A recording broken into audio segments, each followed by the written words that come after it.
और अब बात लालू परिवार पर सीबीआई के शिकंजे के बाद बिहार में मचे सियासी उथल-पुथल की। लालू के बेटे बिहार के डिप्टी सीएम तेजस्वी यादव के खिलाफ सीबीआई केस दर्ज कर चुकी है। तेजस्वी को हटाने की मांग उठ रही है, लेकिन नीतीश खामोश हैं। सवाल यह है कि क्या नीतीश तेजस्वी को हटाएंगे? ये 3 तस्वीरें बिहार की राजनीति में आए भूचाल की कहानी बयां कर रही हैं।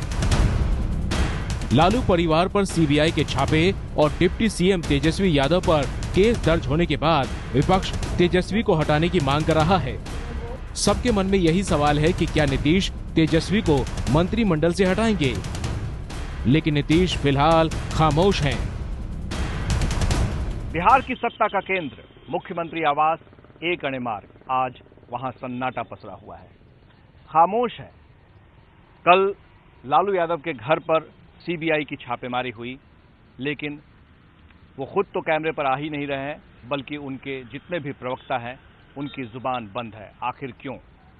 किस तरह से इस बात पर अपनी सफाई पेश करें? एक तरफ गठबंधन धर्म है तो दूसरी तरफ सरकार को बचाने की जिम्मेदारी।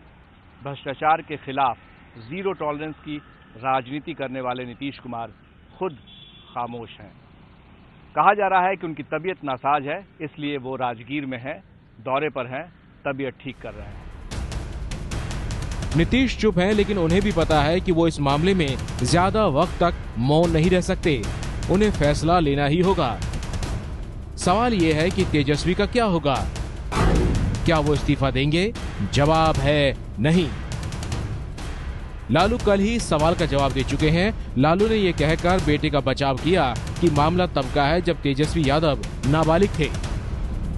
तेजस्वी पर जो केस किया ये तो नाबालिग था। राबड़ी देवी तो कोई पब्लिक सर्वेंट थी नहीं। राबड़ी देवी पर केस किया सुना है। लालू ने साफ कर दिया है कि तेजस्वी इस्तीफा नहीं देंगे। अब नीतीश के पास एक ही विकल्प है और वो है तेजस्वी को बर्खास्त करने का।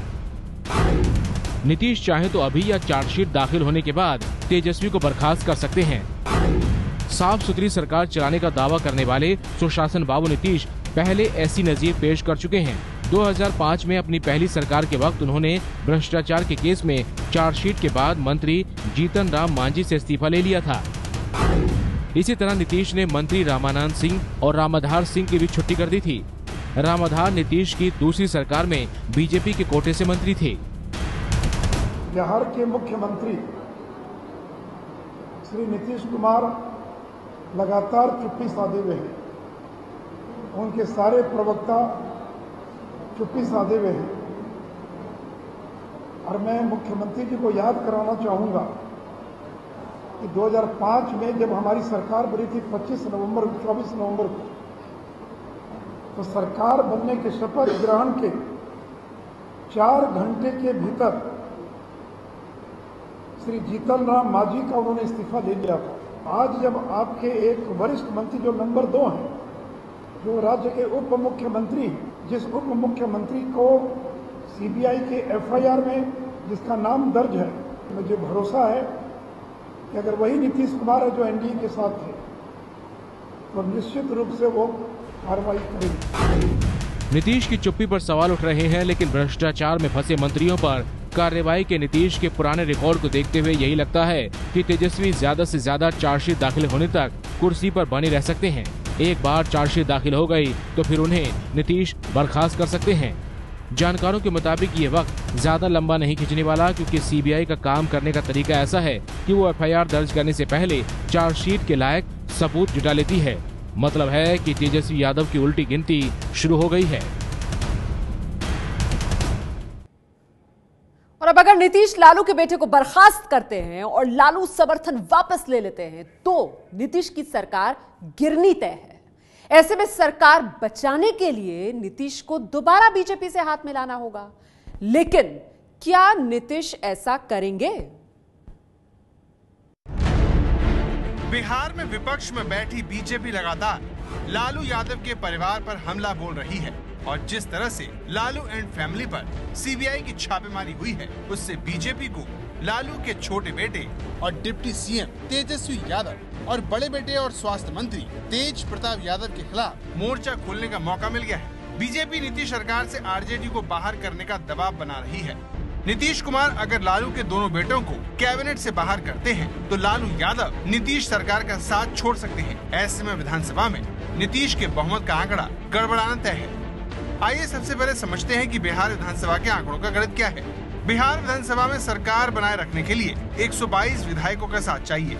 इस समय आरजेडी के पास 80 विधायक हैं, जेडीयू के पास 71, कांग्रेस के पास 27, बीजेपी गठबंधन के पास 58, सीपीआई माले के पास 3 विधायक और निर्दलीय के पास 4 विधायक। इस समय बिहार में महागठबंधन की सरकार चल रही है, जिसमें जेडीयू, आरजेडी और कांग्रेस शामिल है, जिसके कुल विधायकों की संख्या 178 है, जो बहुमत से 56 ज्यादा है। आरजेडी के पास 80 विधायक, जेडीयू के पास 71, कांग्रेस के पास 27 विधायक, इस तरह कुल 178 विधायक हैं। अगर नीतीश लालू से नाता तोड़ते हैं और कांग्रेस उनका साथ भी देती है, तो भी आंकड़े सरकार में बने रहने के लिए कम है। जेडीयू और कांग्रेस के कुल 98 विधायक हैं, जो बहुमत से 24 कम है। ऐसे में नीतीश को अगर सरकार में बने रहना है तो उन्हें पुराने सहयोगी एनडीए के साथ आना होगा। अगर नीतीश एनडीए के साथ आते हैं तो विधानसभा का समीकरण ये बनता है: JDU 71, BJP 53, LJP 2, RLSP 2, HAM 1। आंकड़ों का ये गणित 129 होता है, जो बहुमत से 7 सीट ज्यादा है।